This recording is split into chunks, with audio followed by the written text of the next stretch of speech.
Bom dia, amados. Desejo saudá-los com a graça, a misericórdia e a paz do nosso Senhor Jesus Cristo. Amém?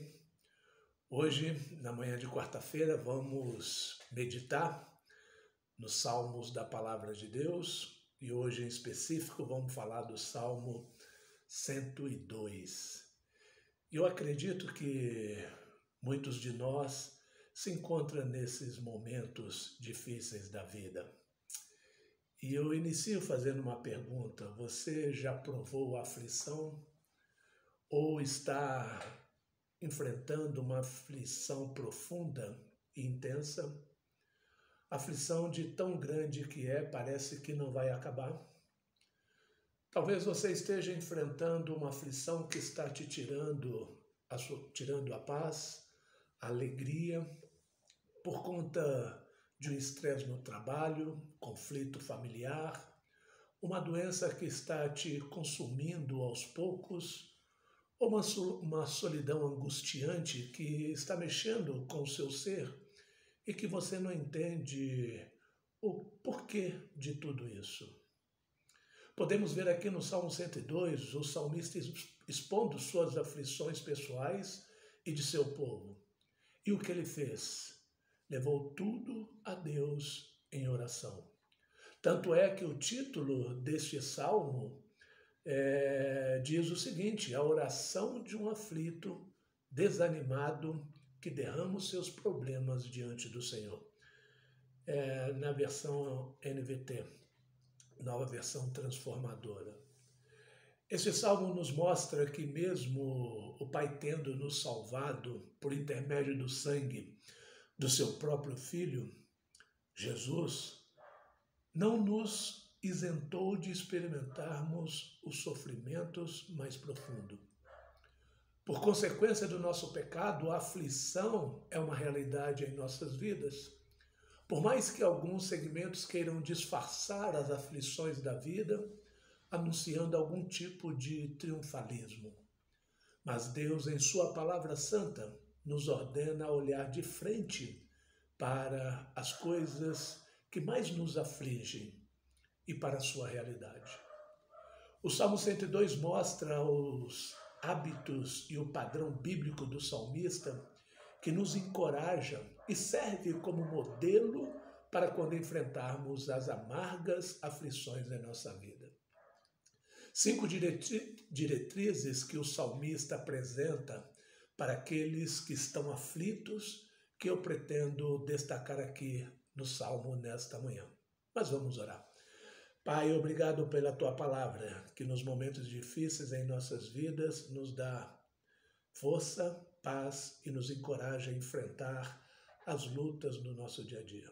Louvado seja o Seu nome hoje e para todo sempre. É a nossa oração em nome de Jesus. Amém.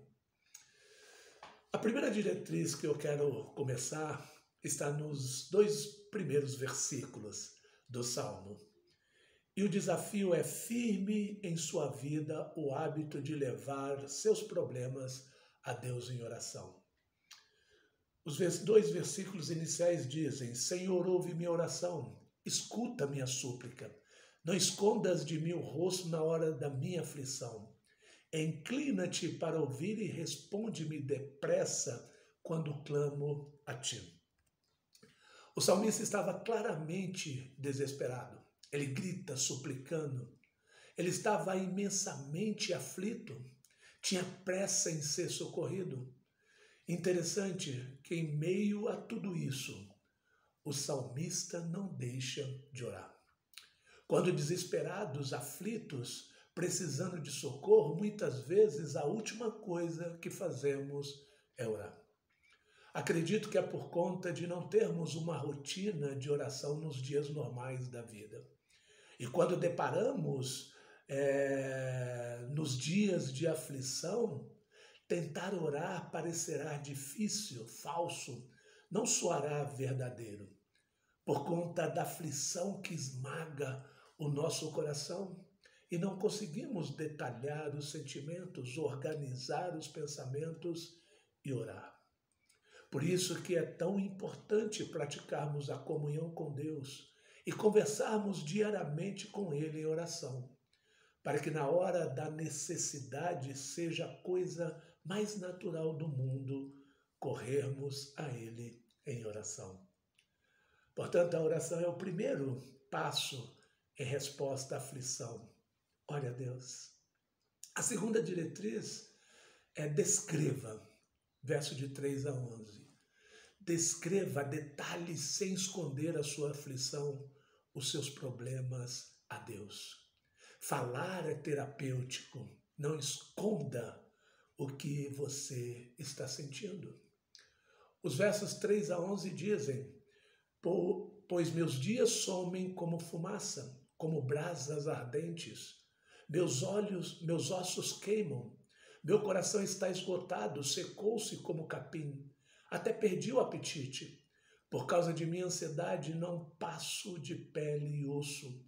Sou como a coruja no deserto, como a pequena coruja num lugar desolado. Não consigo dormir, sou como um pássaro solitário no telhado. Todos os dias meus inimigos me insultam, zombam de mim e me amaldiçoam. As cinzas são meu alimento e as lágrimas se misturam com minha bebida. Por causa de tua ira e de tua fúria, pois me levantastes e depois me lançaste fora. Minha vida passa rápido, como as sombras que se vão. Vou murchando como o capim. Ele sentia o corpo doer, verso 3, perdeu a fome, verso 4, e o sono, no verso 7. Sentia-se solitário no meio da noite, os versos 6 e 7. Por quê? Inimigos zombavam dele e o insultavam, verso 8.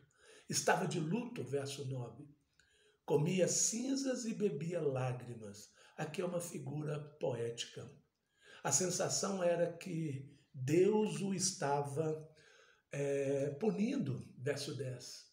O resultado da soma de tudo isso, a vida murchava, verso 11. A nossa tendência é de reclamar uns aos outros ou a quem julgamos estar nos fazendo mal. Mas o salmista nos aponta um caminho melhor: descrever a Deus nossa aflição. Só que fica muito difícil de fazer isso quando, a exemplo do salmista, sentimos como se Deus mesmo está nos castigando. Não é verdade? É muito difícil. Se é Deus quem está fazendo isso comigo, ou se está permitindo tudo isso acontecer comigo, ou se eu sinto que Deus está me punindo, como ir a Deus e descrever a Ele a minha aflição?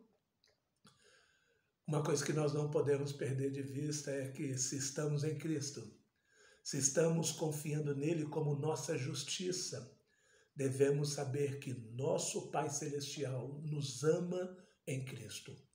E mesmo que estejamos sentindo os golpes de sua disciplina, isso é expressão do seu amor, porque ele não abandona os seus filhos em seus próprios caminhos.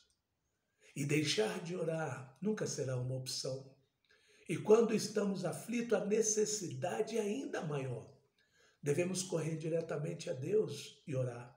Descrever a Ele nossa aflição é o que se espera de um filho de Deus. Portanto, vá a Deus, descreva a Deus a sua aflição. A terceira diretriz é alimente. Verso 12 a 17. Alimente a sua esperança em Deus. Tu, porém, Senhor, reinará para sempre. Teu nome será lembrado por todas as gerações. Tu te levantarás e terás misericórdia de Sião. Já é tempo de lhe mostrar compaixão, este é o momento esperado. Pois teus servos amam cada pedra de seus muros e estimam até mesmo o pó em suas ruas. As nações temerão o nome do Senhor, os reis da terra estremecerão diante de sua glória. Pois o Senhor reconstruirá Sião, ele aparecerá em glória.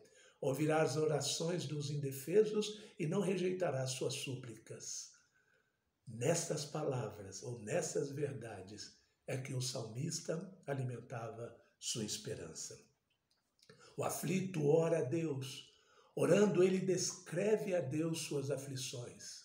Ele não corre de Deus, ele corre a Deus. É desse jeito porque ele não deixa de alimentar sua esperança. Em Deus, Tu, porém, Senhor, reinarás para sempre, teu nome será lembrado por todas as gerações. Ouvirá as orações dos indefesos e não rejeitará suas súplicas. Verso 12 e 17. E orará também em Deus e também no plano de Deus para seu povo. Verso 13 e 17. Tu te levantarás e terás misericórdia de Sião. Já é tempo de lhe mostrar compaixão. Este é o momento esperado. Pois o Senhor reconstruirá Sião. Ele aparecerá em sua glória. Nessas verdades é que o salmista alimentava a sua esperança. O salmo deve ter sido composto após a invasão de Jerusalém em 587 a.C., que foi o fim de Judá. Além disso, o salmista, ele mesmo está doente e aflito pessoalmente, como diz os versos de 3 a 11. Mas ele não deixa de orar e de descrever a Deus as suas aflições. O salmista alimentava a sua esperança em Deus e no plano de Deus para o seu povo. É como se ele estivesse dizendo: há algo maior acontecendo aqui em minha aflição do que apenas a minha aflição. Minha aflição é parte desse plano maior de Deus para o seu povo. E porque esse plano é bom, posso ter confiança e orar. É verdade. Porque Deus está governando sobre tudo e sobre todos. E tem um plano especial para o seu povo. Deus ouvirá a oração do seu povo. Ele não os deixará na miséria. Nisso há esperança. E o que mais precisamos, amados, na aflição do que a esperança. Alimente sua esperança em Deus e no plano de Deus para o seu povo. Há momentos difíceis que nós precisamos lembrar dessas verdades. Há esperança em Deus e precisamos alimentar nossa esperança no amor de Deus e no plano de Deus para as nossas vidas, para o seu povo.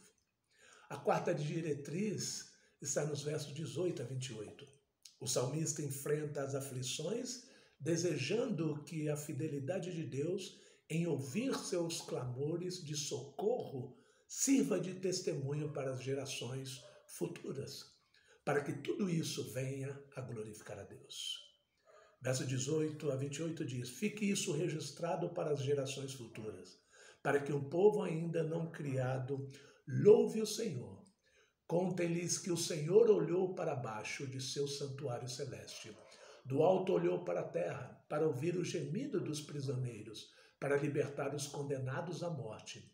Assim o nome do Senhor será proclamado em Sião, seu louvor em Jerusalém. Quando os povos se reunirem e os reinos vierem para servir ao Senhor. No meio de minha vida ele me tirou as forças e me encurtou os dias. Mas eu clamei a ele: ó meu Deus, que vive para sempre, não tires minha vida enquanto ainda sou jovem. Muito tempo atrás lançaste os fundamentos da terra e com as tuas mãos formaste os céus. Eles deixarão de existir, mas tu permanecerás para sempre. Eles se desgastarão como roupa velha. Tu os trocarás como se fossem vestuário e os jogará fora. Tu, porém, és sempre o mesmo. Teus dias jamais terão fim. Os filhos de teus servos viverão em segurança e seus descendentes prosperarão em tua presença. O salmista aqui quis registrar para a posteridade seu testemunho. Deus não é insensível, pois olha do alto e vê seu povo. Sua punição aos seus filhos é corretiva, nunca destrutiva. Aos ímpios é destrutiva, mas a nós não. Quando ele age em nossa vida e nos restaura, tem um propósito, é para que nós testemunhemos isso. Testemunhamos as gerações futuras, como diz aí o texto. Pode ser a igreja, inclui você e eu, os crentes. Portanto, o que se aprende? O que nós podemos aprender aqui? Devemos olhar para a ação de Deus na história e aprender as lições de Deus. A igreja deve aprender as lições de Israel e crer na bondade e nos planos de Deus. Nossa vida deve servir de testemunho. A quinta diretriz, encerrando essa explanação do Salmo 102, é: olhe para Cristo. O Salmo 102 é um salmo messiânico. Toda a circunstância e o pano de fundo desse salmo, embora fosse real para o salmista, é mais real ainda para Jesus, que o cumpriu literalmente em sua própria vida. Não há aflição que um crente experimente nessa vida que possa comparar com a grandeza da aflição que Jesus experimentou por você. Isso significa que sua maior aflição é apenas uma sombra da aflição que Cristo suportou por você na cruz, no seu lugar. Portanto, amados, toda vez que você pegar as palavras desse salmo, pegue este salmo e ore este salmo. Eleve essas palavras ao Senhor como um grito de alívio do coração. Ó Deus, me ajude. Quanto tempo passará antes que o Senhor possa vir e responder minha oração e me dar alívio? Sabe por que nós podemos orar desse jeito, amados? Cada experiência real de aflição nesta vida deve ser um lembrete de que Cristo suportou o que você deveria ter suportado e de que o que você está sofrendo agora, de forma alguma, se compara ao que Cristo sofreu por você em seu lugar lá na cruz. Devemos nos lembrar que se Cristo, após sofrer tamanha aflição, morrer e ser sepultado, ressuscitar dos mortos para reinar, se tudo isso foi para preparar um mundo sem aflição para nós, então é certo que nós também seremos ressuscitados com Cristo e reinaremos naquele novo céu e nova terra, onde não haverá mais lágrimas, tristezas, aflições ou choro. Que Deus, pelo Espírito, capacite você a olhar para Cristo com fé, a orar a Deus, a descrever a Deus a sua aflição, a alimentar sua esperança em Deus e a testemunhar da justiça e misericórdia de Deus em Cristo Jesus. Amém, amados? Vamos orar. Obrigado, Jesus, por essas verdades confortadoras que a Tua palavra, que esse salmo nos apresenta. Que essas palavras cheguem aos corações dos amados, assim como chegou no meu coração, e principalmente naqueles que estão passando por momentos de dores, dificuldades, aflições intensas. Que a Tua palavra conforte os corações e que essas palavras entrem aos corações de cada um de nós, de cada um dos crentes, e que possam eles fazerem estas verdades de testemunho para a sua vida. Primeiro aplicando em suas vidas e assim exteriorizando na vida daqueles que estão ao nosso redor. Seja o Senhor exaltado e glorificado hoje e para todo sempre. É a nossa oração em nome de Jesus. Amém.